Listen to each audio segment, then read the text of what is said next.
Hello and welcome to episode 182 of my podcast all about knitting and crochet and my yarn shop here in Wiesbaden, Germany. I'm Kiko and today is April 17th, 2023.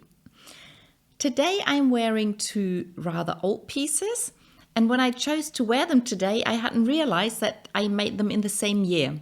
So the scarf I crocheted in July 2013 and the pullover was knit in March, April 2013, which makes both pieces 10 years old. So the scarf is a very simple granny square scarf, and back when I crocheted that I was working in a yarn shop called Wolldackel, and Rigato was one of their yarns that they carried, and in 2013 there were 5 new colors. Maybe there were even more new colors, but those 5 I felt went together really well. So I decided to make a square out of one of the 50-gram balls in each of these colors, and I crocheted them together, and I made this scarf which hung in the shop so people could see all the colors that were in one of those colorful yarn balls, and they could see how far you got when you crocheted a granny square. And then later I used it as a scarf. For a while I was thinking of making 4 scarves and sew them together as a blanket, but I only ever made 2 of the scarves, and I just love wearing them as scarves. So they never made it into a blanket. Yeah, so this is the scarf I'm wearing, the granny scarf, that's what it's called on Ravelry. And the pullover I'm wearing is a top-down raglan pullover where I used a book called Top Down Pullover something, and I mixed 2 of the designs in the book. But basically I made up the pullover as I went. I put all the numbers on my Ravelry page just in case you're interested. It's in German, but I think it shouldn't be too difficult to translate into German. And it's a very simple pullover. It's a very rather thick cotton yarn. I think it was 75% cotton and 25% nylon or something like that. The colors were a bit weird, so you can see this stripe sort of going through the middle of the pullover. So they had some difficulties with this colorway. The color was bleeding, and the different balls weren't sort of really dyed the same. So we weren't supposed to sell the yarn. I think we were supposed to throw it away. But as this was my favorite color in the whole, in this yarn, I was allowed to keep it and to use it. And I've just been very careful with washing it. But yeah, I like it. And I think it's okay that the colors aren't quite all the same, and it doesn't matter. And I can always say it's a design feature. So I'm really happy with the pullover. I gave it to somebody else for a while, but then she didn't want to wear it anymore. So I got it back, and now I'm wearing it again. Yeah, so 2 old pieces, but it just proves that putting all the work into something handmade is really worth it, because then you can wear it for so much longer than it took you to make them. That's what I'm wearing today. Then on to finished objects. I have 1 finished object today and 1 new cast on, so good balance this week. And I finished my knee-high socks. And I forgot to bring the book. I took both the books that I'm working from at the moment. I took them home for the weekend to show them to someone, and then I forgot to bring them back today. But I'll have them linked underneath the video so you can check them out there. And I've shown them before, so you probably know what book I'm talking about anyway. So this is the first knee-high sock that I knit. And I did bring the first book that Anna Bauer came out with, Alternate Rebellion. So this is the first book that she wrote on that topic. And then the second book is where the knee-high socks were inspired from. So they give a recipe for how to knit certain projects, and then you just put in your own colors and your own motifs. So with the first knee-high sock, I kept knitting and trying it on, knitting and trying it on. So I chose patterns that weren't too long because I was never quite sure what was going to happen next. I knit in some increases, and even though the knee-high sock is a bit tight around here, it's not too bad. And then with the second sock, I already knew how many rows I could knit for which part, so I could choose some bigger motifs, and I personalized the knee-high sock by putting my name in. I love stars, I love ice cream, I love music, I love butterflies, but then my sister loves butterflies even more, so this is sort of for her. And then in the end, I just needed a little more pattern just to finish up the height. And the interesting thing is, I did change yarn. So I'm using leftover yarns for these socks. So this is one yarn, this is another yarn, this is a sparkly yarn, this is another yarn. And then I started another yarn here, and I was really happy that I managed to do the butterflies with the light pink and the darker pink. And this is actually the same ball of yarn as the butterflies. So I could see when I started this new pattern that the color was changing from pink, which is just half a round of pink down here, into those completely different colors. So I decided to stick with the same ball of yarn because it was going to look as if I used something else. So yeah, they do fit me. I wove in all the ends. There are pictures of that on my Ravelry page. And now I can start wearing them, and I can see if they actually are too tight up here, then maybe I'll undo the top. But from trying them on, they didn't seem to be too tight, and I'm sort of hoping that maybe they won't slide down as much as other knee-high socks do. But usually I only wear them with tights underneath, so they stay up a lot better when you wear tights underneath. And if I'm wearing them without tights, I sometimes just push them down, so they sort of look like leg warmers, but with feet attached. Yeah, so I definitely have to wear these with short skirts so that people can actually see them. So that's my finished project for today. Then on with works in progress. As usual, I'll continue with, or I start with socks. These were socks, so I'm continuing with socks. I continued knitting on the Meandersocks. That's a bonus pattern in the Sock Madness.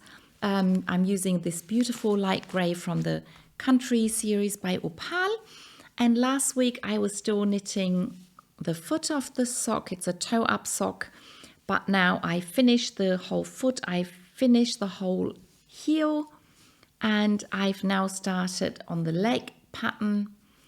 And now all I need to do is finish the pattern, do the ribbing at the top, and then my sister has a new pair of socks.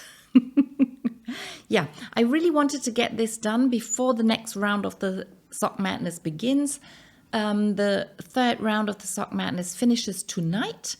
So anytime, either tonight or tomorrow or the next day, I don't know, the next round will start. I'm still in the competition, but with the next round, it might be really difficult to stay in, but I don't mind if I become a cheerleader. So I'll just try and do my best. And if I get to the next round, okay. And if I become a cheerleader, okay as well. Yeah. So these are the Meandersocks, the bonus pattern from last round.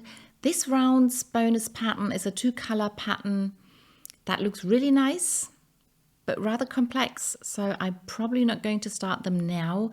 Maybe later. We'll see.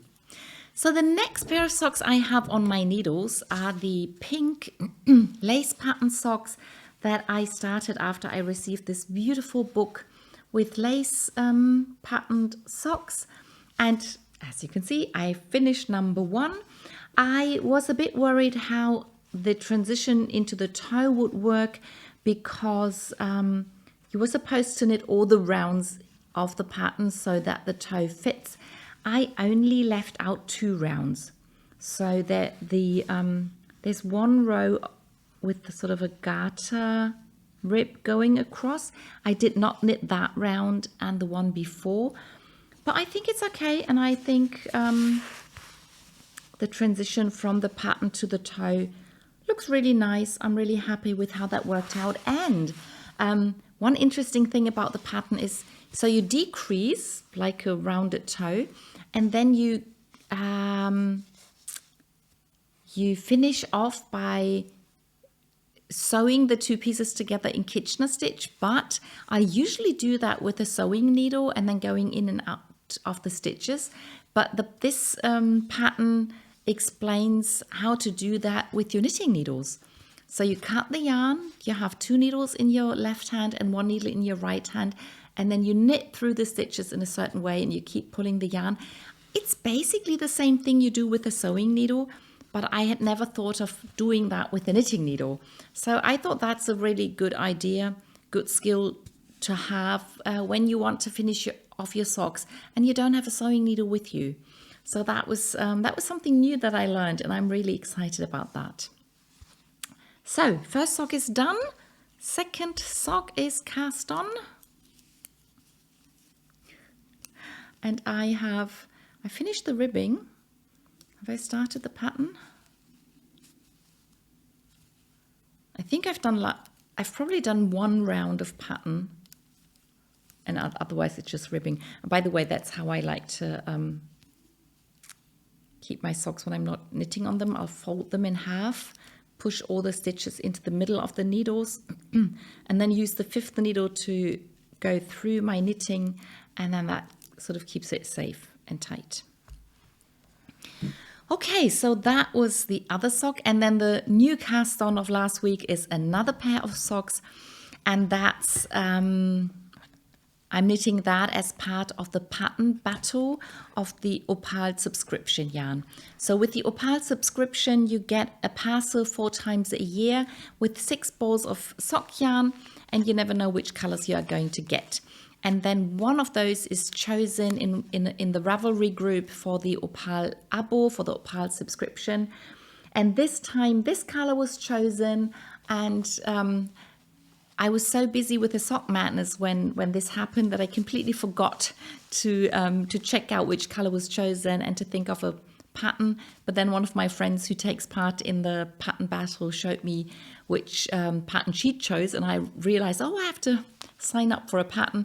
And a lot of times in the pattern battle, so everybody who takes part in the pattern battle has to use this color yarn, but has to knit a different pattern than everybody else. So very often I try not to knit socks, but I've knit baby jackets or hats or mittens, things like that, or cows. But with this color, I wanted to have socks. So I chose another pattern from the same book with the lace patterns, and I started knitting my lace socks in this color. And I know that the color, that with the solid color, the pattern would come out more clearly, but I think you can still see some of the pattern. Again, the back of the sock is just knit in rib. Yeah, not too much yet, but still I'm really happy I've started. I'm taking part in the pattern battle, and yeah, now I can just, whenever there's no sock madness going on, I can continue knitting on these socks. Okay, then that's all the socks I have on the needles at the moment.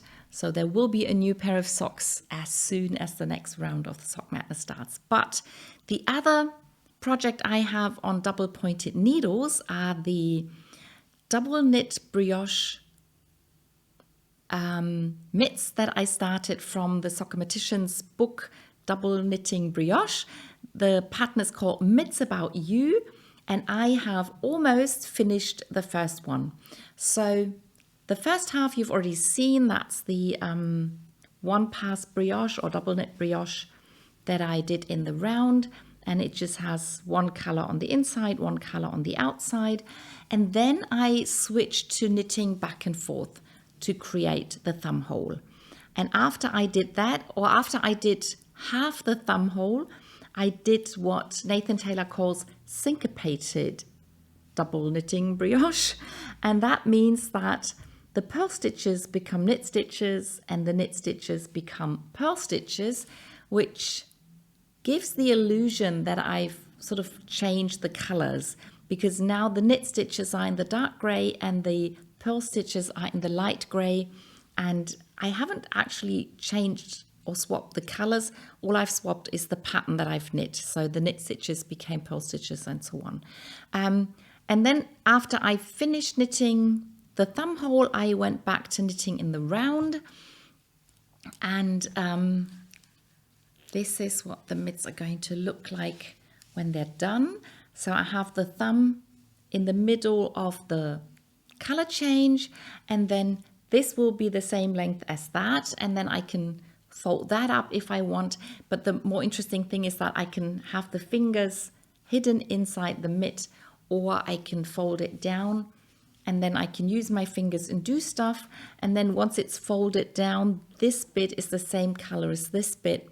And then if I fold this up, that'll have the same color as that bit. I'll show that when they're done. It'll be more easy. It'll be easier then.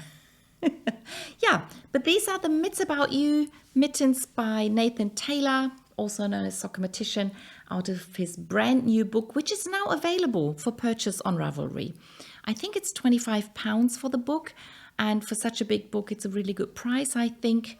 Yeah, so really happy with these. Looking forward to finishing them so I can see how he does the bind off. Not quite sure whether it's going to be the same as with the double knitting, but yeah, another thing I have to find out. I've continued reading the book. I still haven't finished everything because it takes time to read and understand what he's writing, but it's so exciting. I really like his style of writing, and I keep being impressed by all the ideas he comes up with. So I've read through all the different increases in double knitted brioche, but I haven't read the decreases yet, and I think they're more complex and more, I think it's a longer chapter, so there's something to look forward to. Yeah, so that's that. Then I actually did continue knitting on the Dinosaur Skeleton Scarf, which is double knitting. It's not a pattern by Nathan Taylor, but I'm using all his techniques to do that. And this is the third square that I'm now knitting. And I have started on the skeleton. So this is the tail. This is the one of the hind legs. And if I hold the squares next to each other, you can see the dinosaur is going this way. And this dinosaur is going this way. So now there'll be a skeleton in each of the colors, and each of the color is the background ones, and they all look into the same direction because I want the skeletons to be chasing each other when I sew them together in the round. They are knit out of merino yarn. The dark blue is by Hansa Farm, and the turquoise is by Schachenmeier, and the white I don't know. It's either the one or the other. And the other cowl I am working on is the preview knit for Yuki Knits for her Hexi Scarf. It's not the name of the pattern. I don't know if she's decided on a pattern name yet, but she designed this scarf made out of hexagons that you knit and then you can arrange and sew together. And I am thinking of doing the same as a cowl. So I don't have to knit as many motifs because I don't have that much yarn. So this is the hexagon that I showed you last week that was already blocked. This is the one that I had knit last week but not blocked yet. So now they're both blocked. And the third one that I've knit last week has also been blocked. So now I have 3 blocked motifs.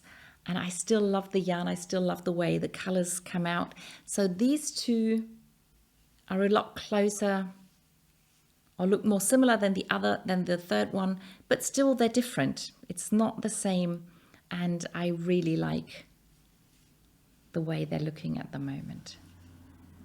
I did weigh them now, and they seem to weigh about 10 grams each, but when I weighed the yarn after I finished the 3, it was less than 70 grams. So at first I thought I should get 10 motifs out of one ball of yarn, but now it seems I'll only get 9. So I'll definitely knit at least 1 out of my other yarn. And then if I have 10, I could do like 2 on top of each other and then 5 next to each other. That should be big enough for a cowl loop kind of scarf. But maybe I'll do 3 out of the other yarn. That should still leave me with enough yarn to make a pair of socks. And then I could do 6 next to each other and 2 on top of each other. That should probably make the loop long enough to wrap around my neck twice. So that are the ideas that I'm playing around with at the moment. You'll see what happens. So that's that. Then I continued knitting on my cardigan, the Noro Silk Garden Solo cardigan that I'm knitting. Where's the yarn? So this is the second to last ball of yarn that I have. It's the Silk Garden Solo, and I have now completed, I think, at least half the decreases that I calculated that I'm going to need, and now it's a lot easier to see what the decreases, how the decreases come out. I'm really happy with them. There are some more decreases on the front as well now, and I'm quite happy with those as well. Yeah. So now I just have to sit down and finish off all the decreases. I can now actually try the jacket on. I did it with the needle, with this needle inside, so it's a bit tight where the stitches were, but it looked good, so I didn't have to put the stitches on a different needle. And I'm, yeah, I just want to get on with it and I really would like to get it finished soon. Really, really happy with it. And the other pullover I'm knitting, here we go, is the cashmere pullover. I didn't show that last week because I hadn't knit on it, but then after I finished filming last week, I sat down and continued knitting on it, and the next day, and I have continued with the pattern, and this is what it looks like at the moment. So I'm really happy with how this is looking. I'm really happy with how it feels. I'm not completely happy with the size that I chose. I think I could have chosen a smaller size. I've tried this on with a longer cable in there, and I've taken a picture. I put it on my Ravelry page, so if you're interested, you can have a look. So at the moment, it has a really wide neckline. So I'm really glad that I've started off with this provisional cast on, so I might put in some more knitting before I do the ribbing that I wanted to have at the neckline, but I won't decide that before I haven't finished the yoke. So I'll finish the yoke.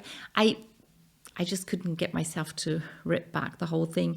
So even if it's a bit wide, that's okay. Then the pullover might come out a little wider, but that's okay. I can still knit outwards if it's too open for my taste.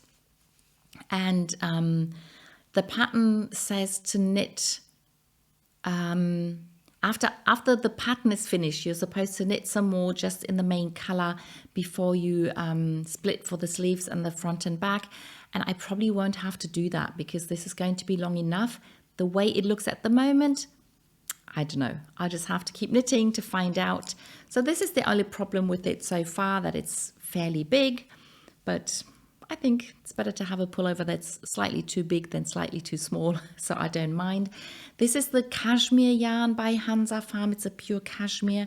I'm still knitting with the first 25 gram ball of yarn. I think that's quite a lot of knitting that I got out of this little ball of yarn, and I have a lot more left from the light grey because it's more black than grey. Yeah, so I do hope to get more knitting done on that despite the sock madness happening. So that's the garments I'm knitting. Then onto the shawls, and I not only continued knitting on the Pierre shawl by Stephen West out of this beautiful DK Wolldackel yarn. I finished knitting the seat stitch part, and I have started the last bit of pattern. So the last pattern in the shawl is a wavy border, and I've started that. I've only done one pattern row so far, so it doesn't really wave yet. But I've put the stitches on a longer cable just to show it off a little nicer.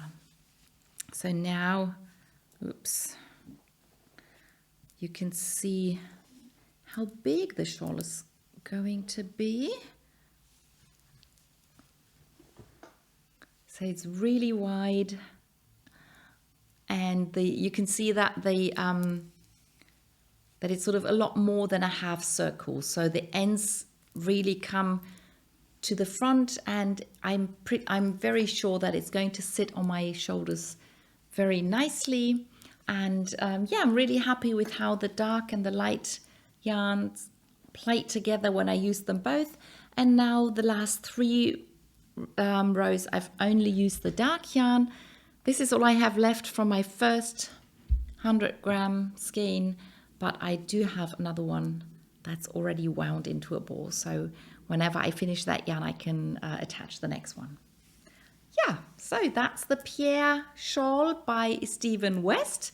And the other shawl I'm knitting is also a Stephen West pattern. They're both getting fairly big. I'm already thinking about what to start next, but not quite yet. So Fragmentation is the other shawl that I'm knitting, and with that you're supposed to use a lot of different colors. I'm not doing that. I'm just using the self-striping opal yarn out of their beauty series, and I have almost finished the 4th segment. What's the segment called? Wedge. I think he calls it a wedge. So I've continued knitting on the 4th wedge, and there's just a few more rows to knit. So I should try and finish that wedge this week and start the 5th. I am going to knit 7 altogether to use up all the stitches of this beginning piece. And yeah, still enjoy the knitting. Looking forward to this beautiful, another half circle scarf. So the 2 shawls have a lot of things in common, but then there are quite a few things that are different. So I'm looking forward to both of them. And that brings me to my some squares. Let's put it that way. I have knit a bit on my Memories blanket. So I haven't knit on that a long time. This blanket was supposed to be a Memories blanket for all the projects that I'm making out of fingering weight yarn. And the idea was to put in a square every time I cast something off or I finish a project. This has not worked out at all. So I have put a lot of squares into the blanket. This is not just opal sock yarn, but it's different yarn makers, companies. It has some hand-dyed yarns like these. These 3 are hand-dyed yarns by Drachenwolle. I'm pretty sure this should be some Wolldackel yarn. And this is another Wolldackel yarn. So there's lots of different yarns, different memories to different projects, but I just never got round to actually knitting a square every time I finished something. And then I started collecting the yarns, thinking I should put them in the blanket, and then I forgot which I had already put in and which I hadn't. So it's all a big mess, and now I've just decided I should just continue knitting some yarns into them, and if not all of the projects are represented in my blanket, that's okay, as long as I finish it, and that's what I'm really looking forward to doing. And so I have knit a square out of the main color that I used to do my crochet circle in the Elements of Life crochet along. So the contrast color I completely used up. I had to use a little bit of a different yarn to finish that off, but there was enough left of the main color to put in a square into my blanket. And I also did this one. This is opal sock yarn, but it was, I think it's hand dyed, and it was a special skein of yarn that we got in the opal subscription in the December parcel. So, and I knit a pair of sock madness socks last year. I think it was I'm not 100% sure, but I think it was a competition pair, but I think I was already out of the competition at that point, and that's why I knit them in my size, and I kept them. I love wearing them. And so this is something very recent. This is something from last year, and I thought as long as I put in squares, I won't bother whether the project's a long time ago or not. And another thing that I've decided, I probably mentioned it last time I showed the blanket, I don't remember. I've decided that 10 squares is how wide I want the blanket to be. So up until now, I was always attaching squares either on one side or the other side, and I was always working towards a square. And so now I have 10 squares in one direction, but not in this one. So once I've added those two squares, this will be a square of 10 times 10 squares.